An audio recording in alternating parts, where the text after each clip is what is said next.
about it here. Kirby Smart. Let's start with them, with him and Georgia. News comes out today that they're not going to be televising the spring game, which, some would say this is a weird thing. Maybe this is not a good opportunity to get your program out in the spotlight more. But there's been a similar sentiment from other coaches across the country who don't even want to have a spring game. So what do you make of Kirby Smart getting his way here and Georgia not having a televised spring game? Very interesting, because there's a lot of schools similarly situated to Georgia that are having spring games. So you look at the SEC, you have 12 SEC schools that are providing this programming to ESPN. Remember, there's a TV partner involved in all this. Usually the TV partner kind of gets his way, that's another interesting factor. But Alabama, Texas, those big SEC schools going to be playing their spring game on ESPN. Georgia, I guess with the leverage that you have being a two-time national champion in recent memory, is able to say, no, we're not going to do that. Also, LSU and Florida not going to have their spring game. ESPN spokesperson Amanda Brooks told Athens Banner Herald that they opted not to do, they meaning Georgia, opted not to do a televised stream game or the all-access show option. So I guess the other option is like an all-access spring show as opposed to like the game that runs. Smart says he plans to have a spring game. He told a reporter last Tuesday he plans to have a spring game. Doesn't mean it can't change. Kentucky was missing some players last year, defensive line that had to cancel the spring game. But, Kirby Smart's talking like he wants to have the spring game, just doesn't want to televise it. And the only thing I can think of is Georgia is the type of program that has tremendous depth. Obviously, they sign such good recruiting classes every year. And when you look at some of the names that transferred out of Georgia last year, 15 outgoing transfers. Now, some of them, they didn't mind losing these players. But you had a lot of guys that transferred from Georgia to the SEC or to a similar conference. Damon Wilson going to Missouri, that was a big ticket item. Anthony Evans going to Mississippi State. Troy Boyles, who's a very talented linebacker prospect from the state of Florida, transfers to Michigan. Sam Mpemba, another highly rated guy out of high school, hasn't played a lot for Georgia, going to Texas A&M. Jamal Jarrett, big defensive tackle, going at USC, and Julian Humphrey, who played quite a bit, going to Texas A&M. So I think when you talk about like the Boyles and the Pembas of the world, or the Bulls, or the Pembas of the world, these are guys that in a spring game showcase, you see much more of their snaps than you see during the regular season of the SEC schedule. And you knew them in high school; they were highly rated guys. Does the spring game make those players more likely to get poached from other teams and removed from Georgia's depth? Yeah, without a doubt. And look, I think Kirby might have a good point in that. If you're a Georgia fan who can't make it to the game, I guess you have to rely on whatever the school puts out, which of course I'm sure will be even more restricted than what ESPN with a full broadcast would have done. And I know with, for example, Miami, right? We're very familiar with that program. I don't see them ever getting rid of the spring game because it's such a good recruiting opportunity. Now, if you're Kirby Smart and you have a big spring game in person with a lot of people there, probably more people because you can't watch it on TV. So you're, like you said, you're going to make the trip to watch it. That's just as good recruiting, most likely. You're not getting great recruiting just by people watching on TV. It's people that go, that see the experience, that are around it. So as a recruiting event, you could have it live and not necessarily make it put on TV. And it's a lot harder for, if you're a director of personnel at Kentucky or, West Virginia, right? Or just name the school that would be trying to poach some of these guys from Georgia's depth. You're not necessarily going to send a scout there, right? Maybe somebody, hey, who look good, but it's not like, hey, just click on ESPN U or SEC Network or whatever it is to see the spring game.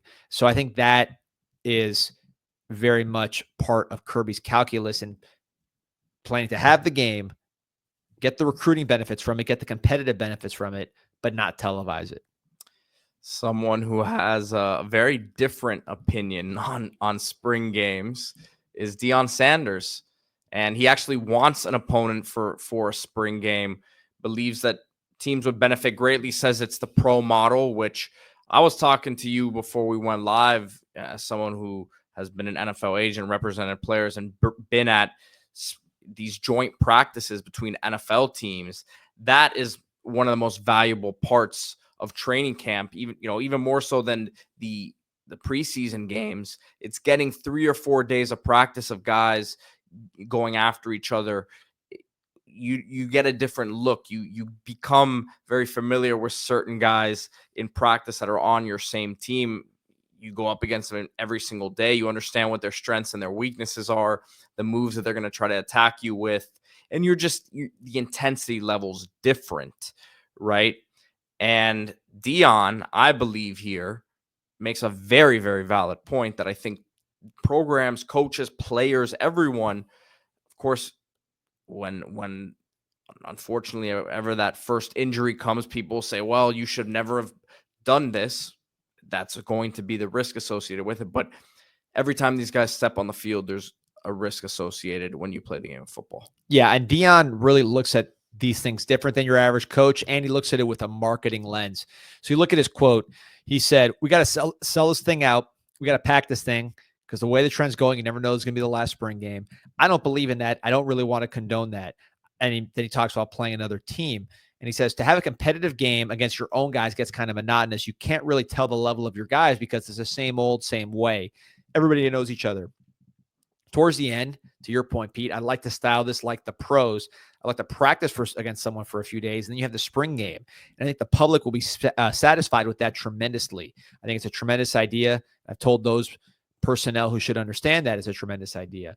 So I agree with him totally, quite frankly, for a program like Colorado. We talked about Kirby Smart on the other video as far as, why it makes less sense for him to do something like this. With Deion, he's not worried about his guys getting poached. He's the poacher. So to put this program on the pedestal, to let everybody see what you're doing, to create excitement amongst your fan base. The score is not, it's like a preseason game. The score is not going to matter because you have second team, third team, whatever. But you're there. People can see you. You're being promoted. Colorado Buffaloes, a program that was an absolute power when I was a kid, was much different, Pete, than when you were growing up. Getting it in that national spotlight, I think, is huge. And I think the running back Chris Brown. I remember him. Yeah, well, they were actually pretty good that year. That's what I'm saying. They were good that year. They destroyed Nebraska, who then played Miami and in the Rose Bowl. Probably shouldn't have been in that game compared to like an Oregon team that year. Even Colorado, as far as where Colorado was playing at the end of the season at their level. But regardless, Colorado has not had that kind of national spotlight. This is a chance for Colorado to be the team that everybody watches. And look, after Deion put that out, that he wanted to play a spring game, what did we see, Pete?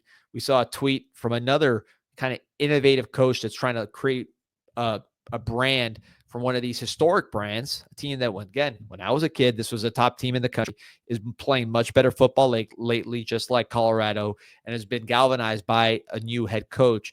And that is Fran Brown at Syracuse. It's 13 minutes ago, hot off the presses here. Hot off the presses.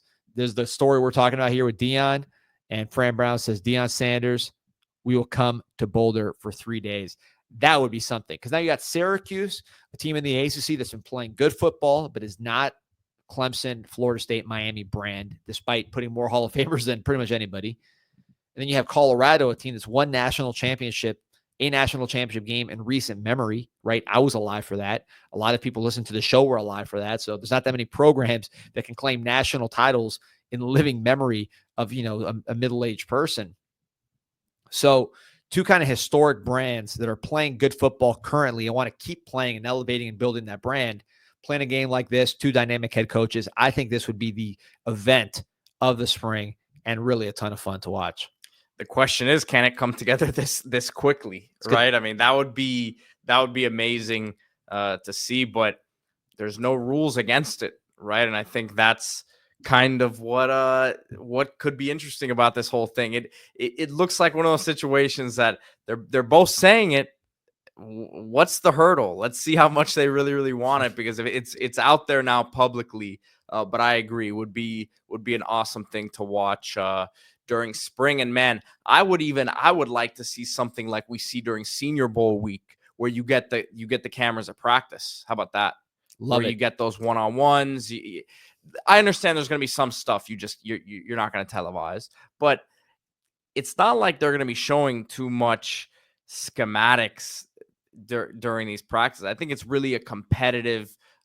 We see a lot during these camps, right? These high school camps. It's that in a sense. There has to be some structure to it, obviously, but it's a showcase thing as well, I think. And it's also like, talk about the portal. Everybody talks about the portal as far as like guys getting stolen off your roster.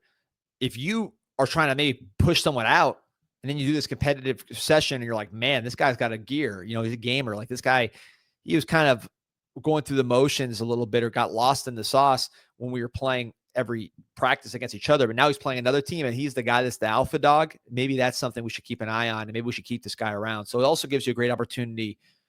The opposite is true, right? Let's say someone wilts. It gives you an opportunity to evaluate your own personnel in a way that's helpful for you going forward. And more than anything, how about the players? How motivated would these guys be to say that they're getting ready for a game in spring practice, or that week of practice is going to feel like a game for them? So I think because I think some guys, it's tough for them to get motivated knowing the season's still 6 months away, where yes, there's so much on the line in terms of fighting for your position out there.